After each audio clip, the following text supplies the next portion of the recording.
Behold, me and my big fat mouth.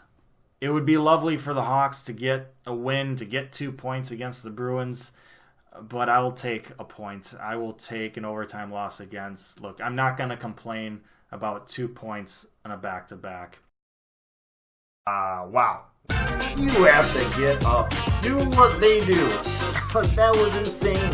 Let's not get ahead of ourselves. Come on, I make go records, baby. I'm liking this. Hello everyone, welcome to another edition of Hawks Recap. My name is Clay, thank you for tuning in. Blackhawks playing their 54th game of the season tonight at home against the Boston Bruins. Back end of a back-to-back. I guess all I can really do is just bring this guy out again.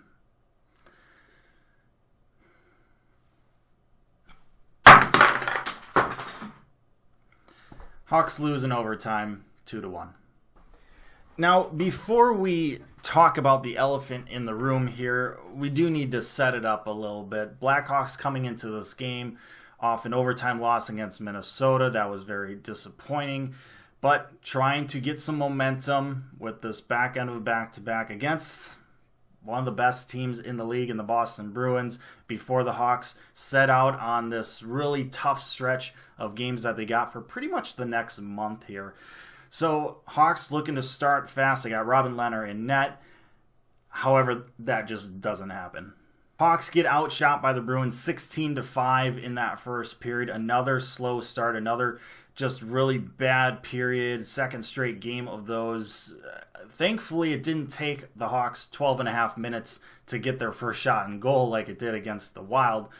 But there was a stretch in that first period where the Hawks went 10 minutes without a shot on goal. And you can't just start games like this. You have to start on time. You have to get yourself into the game quick, especially against a team like the Bruins. The fact that the Hawks were tied with the Bruins with 0 goals at the end of the first period was just basically amazing to me. Robin Lehner was absolutely fantastic, just like Crawford was absolutely fantastic in the last game. Goalies keeping the Hawks in it right now, at least these last 2 games. Second period would be better for the Hawks, basically a repeat of the game against the Wild. Blackhawks still turning the puck over way too much in the defensive zone right now. It's a throwback to how they started the season. They did so well through the latter part of December and the month of January to kind of clean that up, but these last 2 games, it's come back in full force, and we cannot have that. That needs to stop.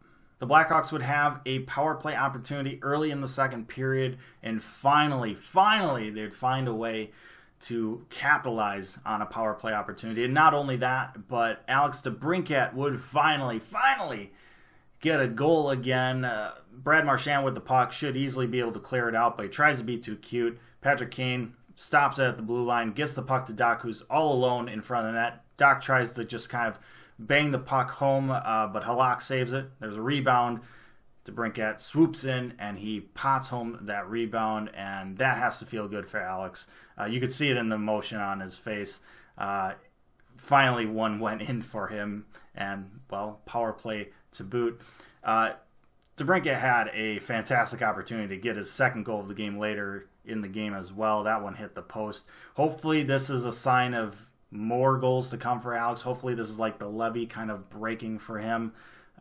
Because he's had a lot of good opportunities this year, but the pucks just haven't gone into the back of net for him. Hopefully it changes here, because quite frankly, the Hawks are going to need it to change for basically this next month of games. Adam Boqvist would also get injured in that second period. Hopefully it's nothing serious. Colleton said after the game that he doesn't think it's serious. Hopefully it's just precautionary that they held him out for the rest of the game, and hopefully he's ready for the upcoming road trip in Canada. But Hawks down to 5 defensemen for the rest of the game. I thought they did pretty well, all things considered, especially since they're playing against the Bruins. But they would make a mistake. 7 minutes left to go in the second period. It would cost them. Crowley with the puck. He would take it from behind the net to the side of the net, and he would just throw the puck basically on net. And soft goal, really, for Leonard to give up. But to be fair, Leonard had made like 26 saves up until that point and a number of really, really good ones. So the fact that the Bruins only had one goal at that point in time, even though it was a soft goal, you can't really complain too much. So this game goes into the third period tied at 1, and well, I guess it's now time that we talk about the elephant in the room. Now I'm going to start off by saying I'm not the type of person who likes to complain about the refs. I think it's a cop-out for the most part, because I hold the opinion that hockey is the hardest sport to ref by far. Like, it's not even close. Not even close. The speed of the game, everything you have to watch out for. Not only that, but you're skating and you're in play, so you have to always be thinking with part of your brain how to stay out of the way of the play. Like, it's just a lot. It's insanely difficult. It's no easy task at all. Refs will make mistakes. There is no grand conspiracy happening. They make mistakes. It happens. You have to find ways to overcome it.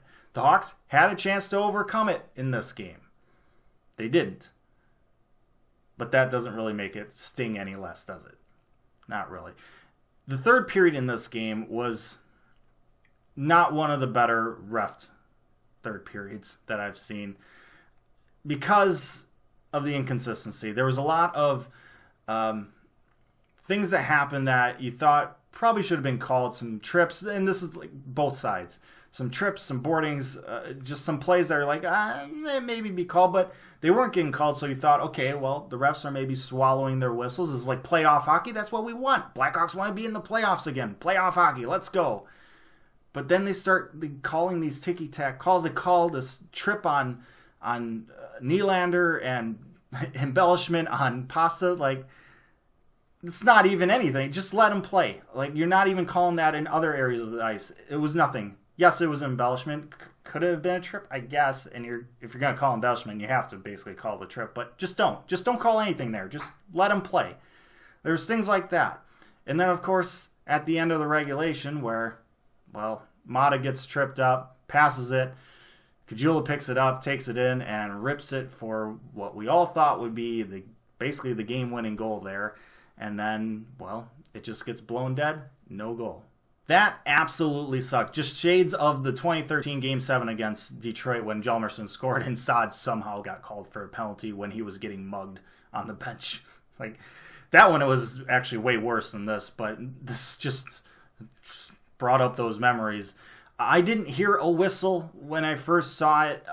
You look at the replay and you can see the ref with his mouth. You can see the back checkers kind of ease up, so you can kind of think that, yeah, maybe a whistle did get blown, because initially I kind of thought, like, why are you blowing this whistle so late? But there may have been a whistle initially, especially with the back checkers kind of, not playing anymore. But at the same time, it's a 1-on-3 when the Bruins have a power play. Like, back checkers, yeah, they kind of take those off a little bit.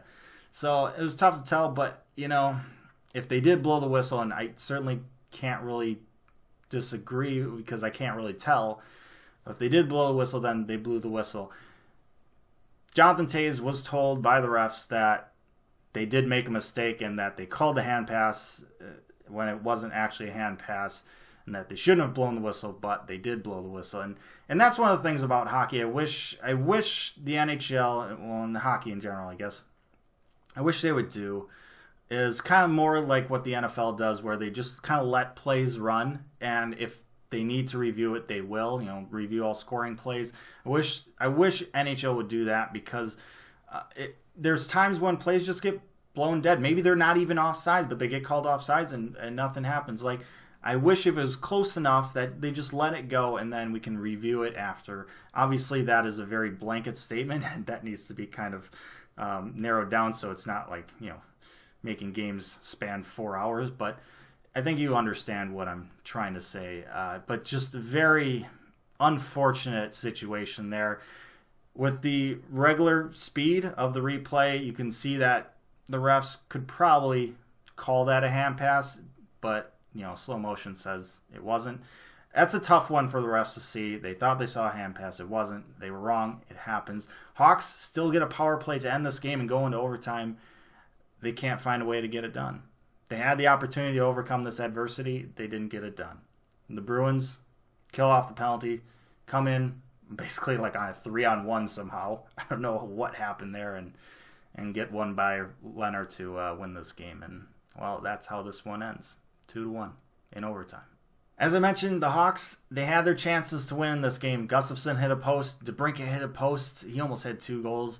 They bury those, and they win, regardless of this supposed missed call at the end of the game. They had a power play at the end of the game in overtime. They should have taken advantage of. They could have taken advantage of, but they didn't. They didn't play their best game in this one. They got outshot by the Bruins 40-22. Like, the Hawks weren't like the better team in this one. So you can't really complain all that much that they only got a point. And quite frankly, like I said in the last game, I would be happy with a point. It just sucks how we got this point. So Hawks get 2 out of 4 points on this back-to-back. I'll take it. It really just would have been nice to have that Jakubczak goal, that snipe that he had. He's one of those players that's either a sniper or just completely misses the net. This was one of the times he just snipes it and it doesn't even count. Sucks.